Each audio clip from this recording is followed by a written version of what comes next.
పిల్లి శాపనార్థాలకు ఉట్టి తెగిపడుతుందా? వీళ్ళ పొంకనాలు కాకపోతే 10 ఏళ్లలో మీరు ఏనాడైనా పేదవాళ్ళ ఇంటికి 200 యూనిట్లు ఉచిత కరెంట్ ఇవ్వాలన్న ఆలోచన చేసినవా? పేదవాడు ఆత్మగౌరవంతో బ్రతకాలి అంటే ఇందిరమ్మ ఇండ్లు ఇవ్వాలన్న ఆలోచన ఏనాడైనా చేసినవా? ఆరోగ్యశ్రీ పథకాన్ని నిర్వీర్యం చేసినావు. 10 లక్షల రూపాయలు వాళ్ళకి ఇన్సూరెన్స్ ఇవ్వాలన్న ఆలోచన ఏనాడైనా చేసినవా?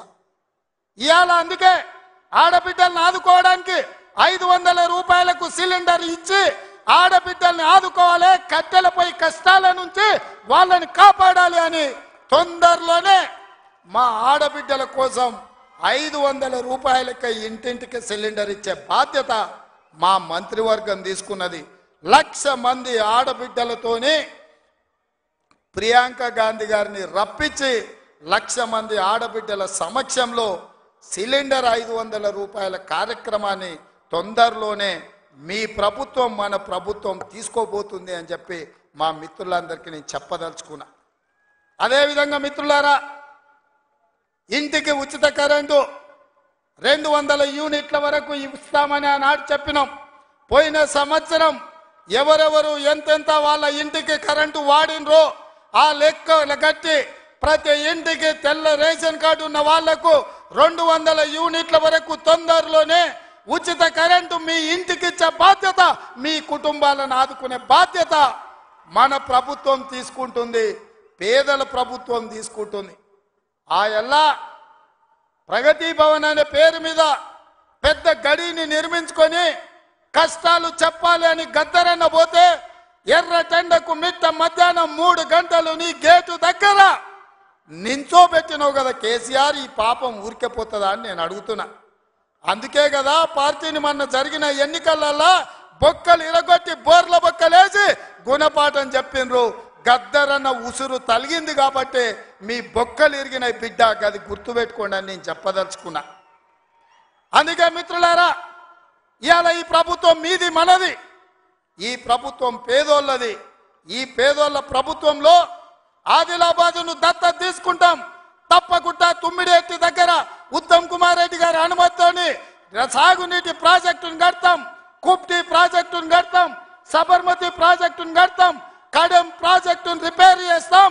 ఈ ప్రాంతాన్ని సాగునీటి రంగంలో పైనుంచి వస్తుంటే మా కొండ సురేఖక్క చూపిస్తుంది, కింద క్రేన్ పెట్టి బాయి తవ్వుకుంటారు నీళ్ళ కోసం, సాగు నీటి కోసం. మరి ఆ సన్నాసోడు 1 కోటి ఎకరాలకు నీళ్ళు ఇచ్చిన అన్నాడు, ఏడిచ్చిండా? వచ్చినా ఇవాళ హెలికాప్టర్ల పైనుంచి వస్తే ఎడారిని చూసినట్టుంది, ఎండిపోయిన పొలాలు కనిపిస్తున్నాయి. నీళ్ళ కోసం బావులు తవ్వుకుంటారు. ఇవాళ బావి తవ్వే క్రేను అది చూపించి సురేఖక్క అన్న ఇంకా బాయిల వ్యవసాయమే ఉంది, ఇక్కడ నీళ్లు రాలేదని. ఇవాళ వస్తావా కేసీఆర్, నీకు మళ్ళోసారి చూపిస్తా ఈ ప్రాంతాన్ని. ఏనాడా నువ్వు వచ్చినవో రాలేదో నాకు తెలియదు, ఎన్నికలప్పుడు ఓట్లాడుకోనికి వచ్చుంటావు, కానీ ఈ ప్రాంతాన్ని చూడడానికి ఎప్పుడన్నా వచ్చినవా?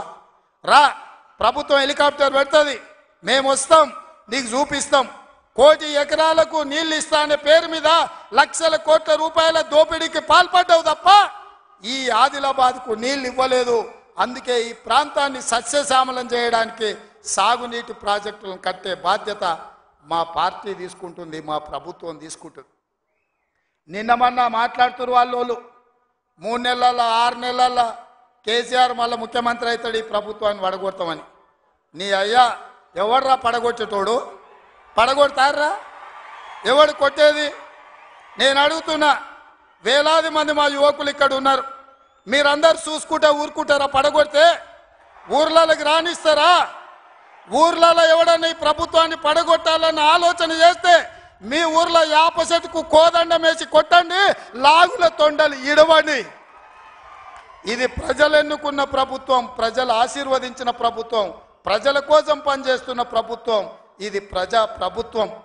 ఆడ అనుకుంటుండు 1,00,000 కోట్లు పెట్టి కట్టిన కాళేశ్వరం కూలినట్టు ఈ ప్రభుత్వం కూలుతుందని.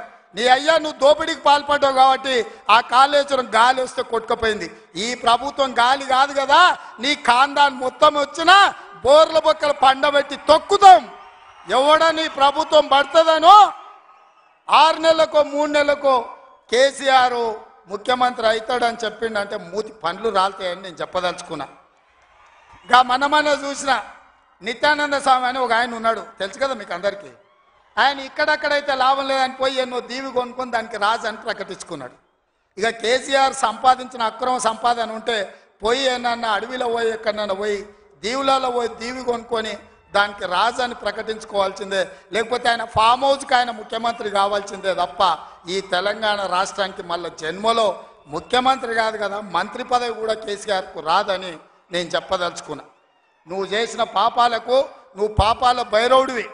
ఈ నిరుద్యోగ యువకులను, ఉద్యమకారులను, అమరవీరుల కుటుంబాలను, రైతులను, దళితులను, గిరిజనులను, మైనారిటీలను, మహిళలను నిలువు దోపిడీ చేసి నిలువున ముంచిన నువ్వు, నీకు సిగ్గన్న ఉందా మళ్ళీ పదవి కావాలని అడగడానికి? నీకు కొంచెమైనా రోషం ఉన్నదాన్ని నేను అడుగుతున్నా. ఆయన మాట్లాడుతున్నాడు 6 నుంచి 8 పార్లమెంట్లు వస్తాయి. ఏంటికి వస్తాయా? మళ్ళీ 6 or 8 ఇస్తే మోడీకి అమ్ముకుందామనా? మొదటిసారి 12 ఇస్తే మోడీకి అమ్మినావు, రెండోసారి 9 ఇస్తే తీసుకుపోయి మోడీకి అమ్మినావు. మారుబేరగాలు కాక ఈడ ఎంపీలు కొనాలి, ఈడ ఎంపీలు గెలవాలి, ఢిల్లీకి వెళ్ళి మోడీకి అమ్ముకోవాలి. దీనికోసమేనా నీకేసేది? నేను ఇవాళ సూటిగా కేసీఆర్ని అడుగుతున్నా. ఈ దేశంలో ఉన్నాయి 2, ఒకటి ఎన్డీఏ కూటమి, రెండోది ఇండియా కూటమి. ఎన్డీఏ కూటమికి మోడీ ఉన్నాడు, ఇండియా కూటమికి మేమున్నాం. మా దాంట్లోకి రానీయము, మా నీడ కూడా తాకనీయం. ఆ ఇంటి మీద పిట్ట ఈ ఇంటి మీద కాలిస్తే కాల్చి అవతలేస్తాం. నువ్వు ఎట్లకెళ్ళి అవుతావా? మరి నేను అడుగుతున్నా, ఎట్లకెళ్ళి అవుతావు? 1, 2 ఏదైనా గెలిస్తే ఢిల్లీలో తాకట్టు పెట్టి మోడీ దగ్గర గులాంగిరి చేయిస్తాడు ఆయన. అందుకే మిత్రులారా ఆలోచన చేయండి. ఇవాళ ఈ రాష్ట్రంలో, ఈ దేశంలో పేద ప్రజల ప్రభుత్వం ఏర్పడాలి అంటే 10 ఏళ్ళు ప్రధానమంత్రిగా ఉన్న నరేంద్ర మోడీ ప్రతి పేదవాడి ఖాతాలో 15 లక్షల రూపాయలు వేస్తా అన్నాడు. ప్రతి పేదవాడికి ఇల్లు కట్టిస్తా అన్నాడు. ప్రతి సంవత్సరం 2 కోట్ల ఉద్యోగాలు ఇస్తా అన్నాడు. రైతుల ఆదాయం 2 చేస్తా అన్నాడు. ఎవరి ఖాతాలన్న మోడీ 15 లక్షలు వేసిండా మిత్రులారా? వేసిండా? మీకేమన్నా ఇల్లు కట్టించిండా? మీకు ఉద్యోగాలు ఇచ్చిండా? మన ప్రాంతానికి ఎప్పుడన్నా వచ్చిండా? పోనీ మీ ప్రాంతంలో ఆదివాసీ బిడ్డ స్వయం బాబురావుని ఎంపీ గెలిపించిండు, మంత్రి పదవిని ఇచ్చిండా?